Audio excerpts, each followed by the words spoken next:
Hi guys, welcome back to another video, and today I am going to show you how to set up a Gmail signature. In the top right corner, click the gear icon and then select See All Settings. Next, go to the General tab and scroll down until you find the Signature section. And then click Create New and type a name for your signature.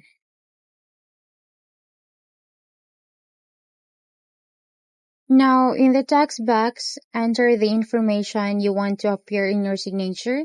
This could be your name, job title, phone number, or even links to your social media or website. Now let's add our number. Here you can also use the formatting tools to turn the text bold and even change the font and colors. Once you're done, scroll down and click Save Changes.